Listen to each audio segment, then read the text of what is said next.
How's it going, nerds? So today I'm going to do another highly requested book review for Star Wars Master and Apprentice. Now, I didn't get the luxury of getting this book in physical format, so I listened to it on compact disc, which I'm just going to review it like I read the book. It's my first book by Claudia Gray, and I'm not going to lie, it's probably won't be my last. It's pretty good.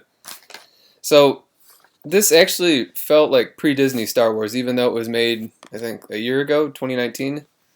And it's got that whole feel, very deep into, what do you call it, the lore of Star Wars. And it really dives into the philosophy of the living force and, the Jedi's, the Jedi way, the Jedi code.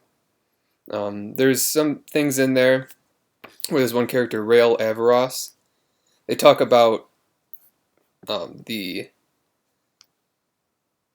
Jedi not being able to love, but he still has sex. So it's kind of interesting to see different characters of the Jedi fully fleshed out like that. And this is actually the first novel that I've read.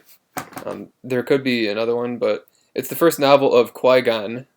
Like, he's the main focus of it. And it shows his relationship with Obi-Wan. And there's flashbacks where it shows his relationship with Dooku, as some pieces of his past with Dooku reflect on what he must do to train Obi-Wan. So that's why you get the title Master and Apprentice. It's masters, apprentices, and Rael Averross, this other character, who is the regent on this planet called Pygel. He is a former apprentice of Dooku as well. So him and Qui-Gon are kind of like brothers in a sense, where they're both trained by the same master. And since Jedi don't know their fathers, he's kind of like same father, so he's basically brother with him.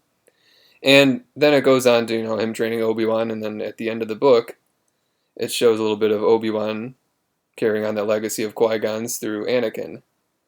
So it's a tale of, different generations of Master and Apprentice, which I thought was very, very cool and a good addition to add the Dooku stuff in there to get more backstory on Qui-Gon and how he grew up and how he was trained. And a lot of this book focuses on philosophy of the prophecy. So Dooku becomes kind of obsessed with prophecy, and then Qui-Gon becomes obsessed with it too, but Dooku kind of turns him off to it and says, this can lead to the dark side, but Qui-Gon still kind of looks into it, and he is one of the few Jedi that actually really look deep into the prophecies, and that's why it kind of alludes to Episode 1, how he is able to foresee the Chosen One prophecy because he's so well versed in all these different prophecies. So I thought that was a very good addition into it, and it just makes Episode 1 just feel that much more, built up, and just you can see the characters' viewpoints and what they were doing in that movie.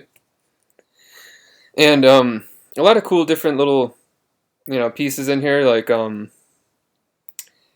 this planet Pygel they ride these things called Varactals, which is what Obi-Wan rode on Utapau. And so for this Queen Fanry is one of the characters' names, and she has this coronation.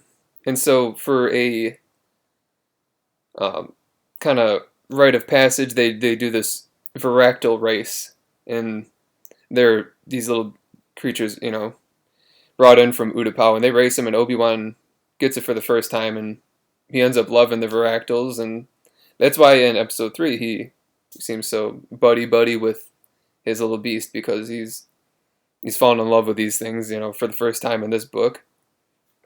And another thing with Obi-Wan is it shows why he hates flying.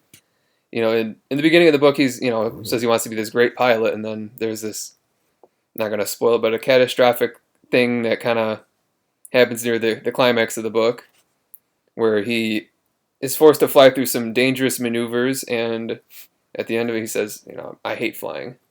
So that was kind of funny. I liked. Um, Overall, this book's kind of almost mystery in nature.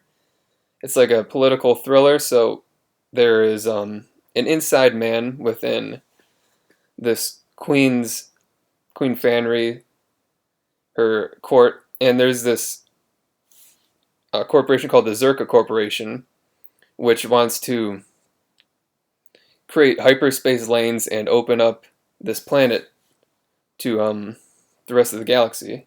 And this Rael Averross character is kind of like a mentor to this queen, and so he treats her like his own daughter, and he wants to protect her and do what's best for her. So they want this queen to sign a treaty, which would give Zerka full control over the planet, but it would make the planet, kind of more of a industrial into the Republic type planet, and some people don't want that. There's an opposition, which at first they make it seem like it's one group, but near the middle, you begin to question: is it someone within the Queen's guard, or is it someone within the Queen's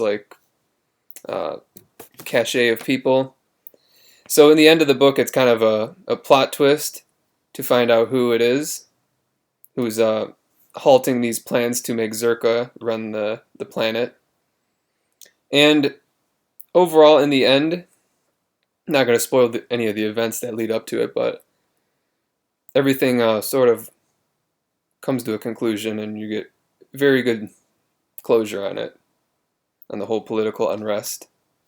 The Jedi play a pretty good part in this. You get to see how the Jedi Council operates, how it is more of a political canvassing for the Chancellor, which at this time is Chancellor Kaj, which predates Valorum.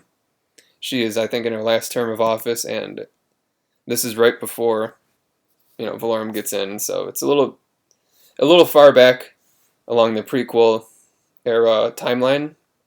So I thought that was pretty cool. They made some space for that in there.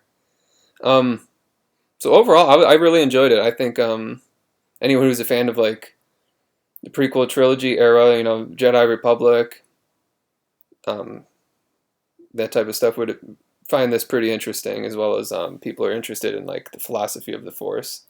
So overall, I would say this book is maybe a 8.5 out of 10, and yeah, just pretty good book overall. I'd definitely recommend it. So see if I have anything else to add, but no, yeah, that's pretty much it.